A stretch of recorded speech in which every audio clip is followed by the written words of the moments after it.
The process starts with an ordinary egg yolk, into which a mysterious green substance is injected, causing it to replicate. At the Walk of Fame, Elizabeth Sparkle's star is being installed, cementing her status as a top celebrity. As the years pass, her fame diminishes, and eventually, she fades into obscurity, unknown to many. We then encounter Elizabeth, a faded Hollywood star, still hosting her aerobics show. On her birthday, she received congratulations on set, followed by the bizarre necessity of entering the men's restroom. Harvey, oblivious to her presence, bursts in, desperately seeking a young, attractive woman to revitalize the show, unable to understand how Elizabeth, an older woman, has maintained its success for so long. After Harvey exits the bathroom, Elizabeth stares at her reflection, her wrinkles the only thing she notices. Later, Harvey informs the protagonist over lunch that the show will be revamped to incorporate new ideas. The news devastates Elizabeth, making her feel ageism has rendered her obsolete. As she drives home, she sees her old billboard being dismantled, a sight that diverts her attention and leads to a severe collision with an oncoming truck. Despite the brutality of the accident, the hospital informs her that she is completely unharmed. Nevertheless, Elizabeth remains distraught over her situation and bursts into tears. Reading her medical history, the doctor, overcome with awkwardness, excused himself, leaving the nurse to perform a final spinal check. He returns her jacket after the exam and says goodbye. Emerging from the hospital, Elizabeth finds a small package in her pocket, a flash drive marked the substance, a phone number, and a note hinting at genuine transformation. A man approached her, saying he knew her. Fred, who remembered her from school, greeted her warmly, confessing he had always considered her the most beautiful woman.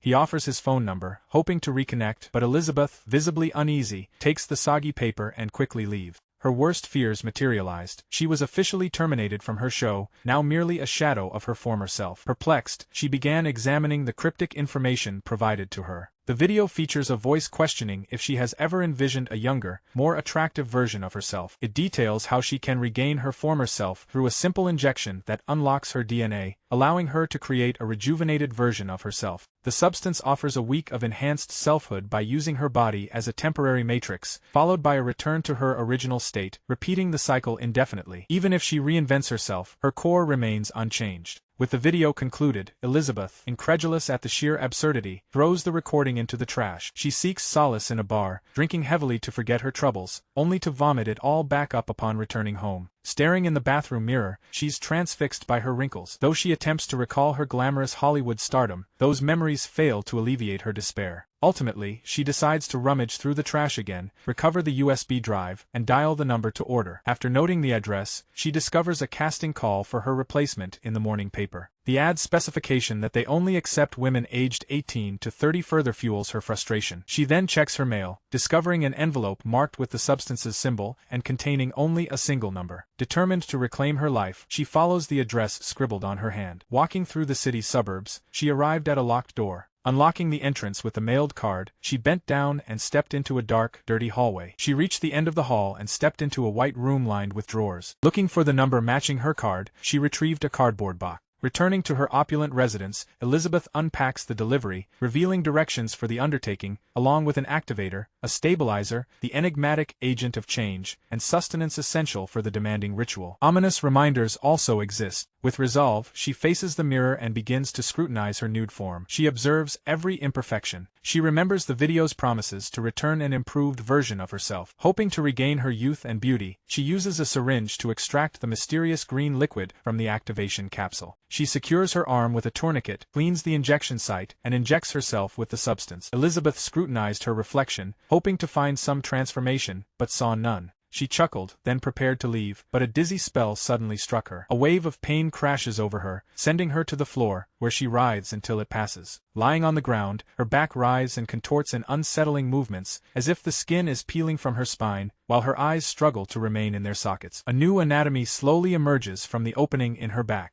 He rises unsteadily, his gaze drawn to Elizabeth's prone form on the floor. Rising, the mirror reflects a beautiful young woman. The scene is perplexing. This new Elizabeth's eyes glow with a subtle green light. Her newfound form held her attention, but the sight of her discarded body triggered a violent expulsion of vile green liquid. Having no other choice, she takes up a needle and thread and begins to sew the wound in her former body closed. After completing the embroidery, she prepares the matrix injection, administering it intravenously. Elizabeth now exists in two separate versions. The vibrant young woman lies in bed, while the matrix's lifeless form remains on the cold bathroom floor. The deafening sound alters her voice and triggers a nosebleed, reminding her to take her daily stabilizer. Using a large syringe, the process involves extracting a white liquid from Elizabeth's body as she lies on the floor, struggling to remain conscious. Immediately, she injected a capsule into her thigh. Having regained her youth, flexibility, and beauty, she scans the newspaper ad seeking her replacement. She immediately went to the audition, deciding en route to buy a daring outfit for her presentation. At the audition, the judges saw dozens of girls who didn't meet their demanding beauty standard. However, they are rendered speechless by the applicant's stunning and shapely physique. "What's your name?" they asked. "Sue," she stated confidently. Next, we see Sue at Harvey's mansion. He's the show's producer. He's excited to meet who he believes is Elizabeth's ideal successor. He explains they aim to capture her beauty's essence in a show premiering in 2 weeks. She mentioned a scheduling conflict due to bi-weekly trips out of town to care for her mother before the meeting concluded. Obsessed with his new star, Harvey was determined to overcome any obstacle to ensure her presence in the studio. Walking home, she noticed the attention she hadn't felt in years. Over the next 6 days, she focused on maintaining her equilibrium while posing for countless photos, meticulously curating her online image. Even with a hectic week, she still attends to the Matrix's needs. Once the initial week concludes and the Matrix's food supply dwindles to its final morsel, Sue then approached Elizabeth's body to connect their IVs. Upon receiving Elizabeth's blood, Sue abruptly faints. Moments later, the familiar version of herself awoke from her strange coma, feeling the weight of an unconscious young woman atop her. She shoves her away with effort, the sharp pain in her back a stark reminder. Gazing at her flawless reflection, she resolves to move forward, accepting that life would never be the same. That morning, Elizabeth arrived at the recording set to find Harvey had removed all her photos from the hallways. Seeing her, he smiles, walks over, and offers to buy her a drink, saying he's been waiting. Instead of celebrating, he presented her with a box of her possessions, explaining that the team had chipped in for a farewell gift. Elizabeth found no joy in his words, and after a quick farewell, Harvey departed. Sue's lifeless body remained on the cold bathroom floor as she returned home. Elizabeth meticulously records the dates of each body swap with her alternate self, carefully noting who occupies which body on what day. The second day, she retrieved the mail and found a letter from her enigmatic supplier, advising her that her next shipment was at the regular drop-off location in the usual neighborhood. Upon arriving home, Elizabeth enters the bathroom to see how much food Sue has consumed. Sue will return next week, while Elizabeth remains unresponsive in the bathroom. Subsequently, she began searching the house for a concealed space within the walls. After finding it, she spends days tearing down the bathroom wall until a noise-complaining neighbor confronts her. Sue, the new tenant, introduces herself, and Oliver, her neighbor, apologizes for the interruption, offering his assistance. Upon Sue's return, she transports Elizabeth's body to the bathroom and secures it within the hidden room she constructed. Subsequently, she replaces the old photographs with images mirroring her transformed self. Soon, the new TV show will begin. The protagonist, youthful and radiant, shines in her role, moving to the beat of the energetic music that pulses throughout the set. As the show concludes, she waves goodbye to the audience, echoing Elizabeth's signature gesture from her previous program. As her co-workers rise to applaud, the protagonist savors a taste of renewed success at the dawn of a promising career resurgence. On her last day of the week, she dresses in her finest outfit for a night out with her castmate. Eager to revel in her youth and enjoy life, she found her enjoyment curtailed by dwindling Matrix resources. A nosebleed starts, dizziness overwhelms her, so she excuses herself from Troy and hurries to the bathroom, finding Elizabeth finishing her meal. Struggling with the painful reaction, Sue recalls the mandatory version switch. However, realizing her 7 days are up, she takes another C capsule to stabilize herself, despite her shift being over. Once recovered, she rejoins Troy on the couch for more fun. However, as he unzipped the suit, Elizabeth's form began to unravel, accompanied by a strangled cry as another version of herself materialized beside her. Arriving at the bathroom, she finds her home in disarray and spots a note from Troy taped to the window. Approaching to read, she's horrified by the sudden, putrid aging of one finger. Panicked, she flees to the bathroom to inspect her body, finding the extraction site from the previous night unhealed. Desperate, she calls the number on the USB drive to report the substance's adverse effect. She admits to using it for a few extra hours and requests assistance in rectifying the issue. Nevertheless, the man on the phone insists no action can be taken, explaining that both versions are the same individual and must abide by the imposed equilibrium. While cleaning her apartment later, she notices her doppelganger moving sensuously to the music on television. As she hears her neighbor Oliver ring the doorbell, she uses her decaying finger to turn off the television. Silently, she watches him from behind the door. Oliver invites Sue for a drink, but receiving no reply, he leaves to give her space. Receiving the notification for her refill, Elizabeth travels to her usual suburban pickup location, where an unsettling noise disrupts her routine. Anxious, she entered a coffee shop seeking solace. An elderly man nearby remarked that the 7-day effect appeared to be prolonged. Spotting a mark on his hand, she recalled the nurse who treated her had an identical mole. The old man then dropped his belongings, revealing a card mirroring hers, yet bearing a different number. Elizabeth suspects he's been trailing her, and he admits he was simply interested in her well-being. Despite his insistence that he's fine, the protagonist repeatedly describes the distressing emotional abyss that drove him to make the choice. Unable to endure the noise, Elizabeth leaves, colliding with Troy, who angrily demands she move so he can ride off. Upon returning home, she frantically rummaged through her belongings until she located Fred's number. Despite her present appearance, she remembers Fred always considering her the most beautiful woman he knew. She calls him, explains her recent busyness, and they arrange a dinner date for that evening.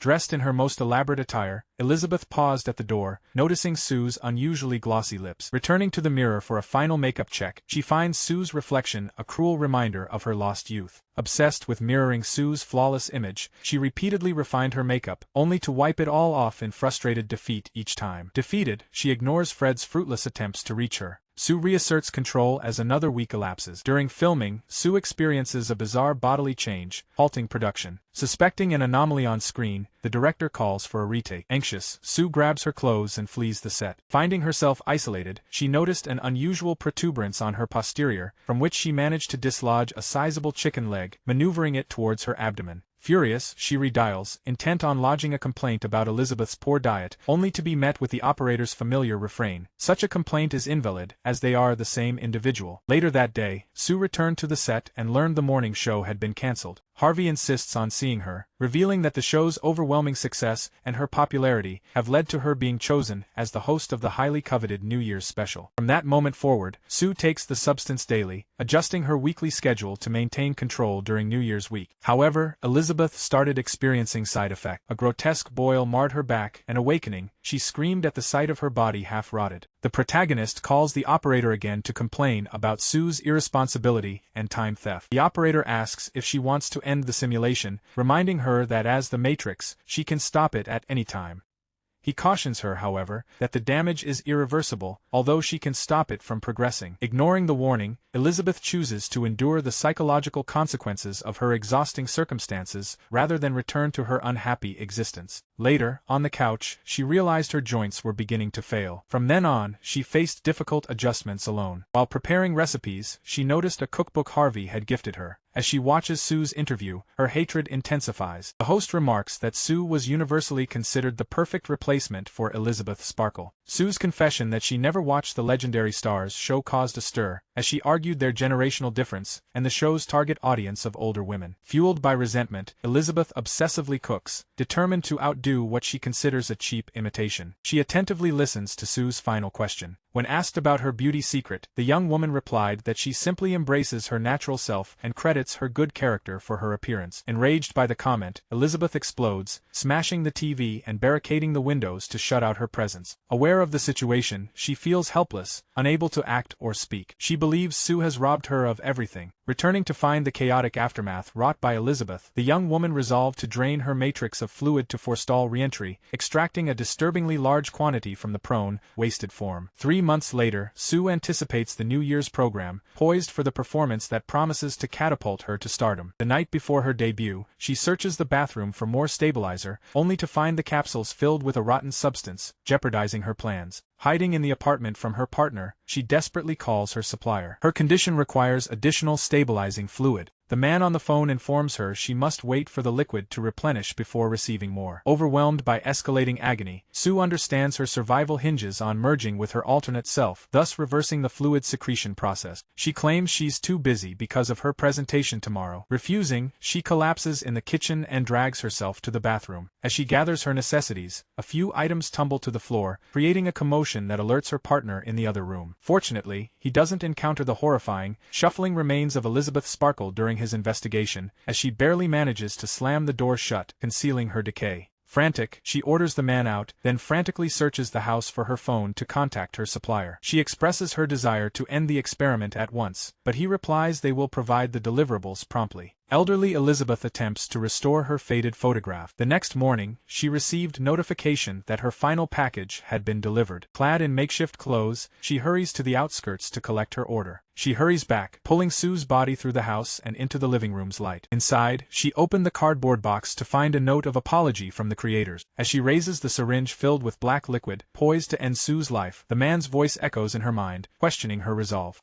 He cautions her this move won't fix things. It will only reset her progress. Driven by desperation, she plunges the syringe into Sue's heart and, after a moment's hesitation, slowly injects the liquid. However, she notices Sue's motivational notes for her presentation, triggering memories of her own past successes. She regrets missing that opportunity and failing to administer the full dose. Acknowledging her reliance on Sue, Elizabeth urges her to prepare for her pivotal moment. Everyone loves the Sue within her. Despite her efforts, the young woman's nose begins to bleed uncontrollably. Elizabeth sought the four to make the switch, but her counterpart's blood had ceased flowing. Frantically, she injects the needle into her heart, hoping to revive herself. Elizabeth watches as Sue wakes. It was impossible because their consciousness could never align. Enraged, the beautiful young woman, seeing the syringe containing the deadly substance on the carpet, attacks Elizabeth for attempting to murder her. Both fought for their survival until Elizabeth locked herself in the bathroom, but Sue broke in when the latch failed. She strikes her again, forces her to face her reflection, and slams her head repeatedly against the glass. Weakened and decrepit, the protagonist tries to crawl away, but Sue easily catches up and kicks her with tremendous force. She relentlessly torments her until Elizabeth is utterly broken. Realizing they are the same person, Sue collapses into inconsolable sobs, understanding she has sealed her fate. Nevertheless, the night's main event still awaits her. Sue arrives on set for the New Year's Live special filming. Though lauded for her beauty, she begins to falter, her senses dulled by the loss of her matrix. Experiencing side effects, she hurries to the bathroom when, unexpectedly, a tooth dislodges. Gradually, her radiant smile falters, and the show's demands push her toward despair. The memory of the drug resurfaces, driving her from the bathroom to find it. But as she attempts to leave, Harvey stops her to introduce her to the investors, requesting that she smile for them. Having lost her pursuers, Sue moved on, each step bringing fresh pain. Losing nails and ears, she fled home, gripped by dizziness and a sense of impending death. Driven by desperation, she rushes to the bathroom and seizes the one-screen jar of activator. With trembling hands, she drew the liquid into the syringe and injected it, desperately seeking solace from her pain. Elizabeth's experience is mirrored in Sue because the substance was designed for single use only. The mirror reflects a grotesque being, a consequence of the clone's defective mutation, not the true Matrix. The monster, Elisa Sue, recalled the casting judge's comments upon seeing the beautiful girl, that every part of her was perfectly proportioned. Currently, the merged being lacks a distinct form and chooses to wear Sue's old dress. As she rushed to the bathroom, 3 strands of hair snagged in the curling iron before she plastered an image of Elizabeth on her face and departed for the most important performance of her career. Veiled by a mask, the monster basks in undeserved adoration, a phantom spectacle conjured from her fractured mind. The audience anticipates Sue's arrival, but as the lights dim and the performance starts, a grotesque figure moves among the graceful dancers until it is illuminated by the spotlights. There, the creature utters horrific words. Then, its mask disintegrates, revealing a terrifying, deformed face from which a breast slowly emerges. Screams fill the air as everyone tries to destroy the abomination, but decapitation only results in a new head, and its exploding limbs shower the audience with blood and fluids. Bedlam erupts, prompting the creature to flee. Despite crumbling into ruin, its consciousness persisted. A fragment of the monster returns to its origin, the source of Elizabeth Sparkle's celebrity, marking the end of a Hollywood icon's tale.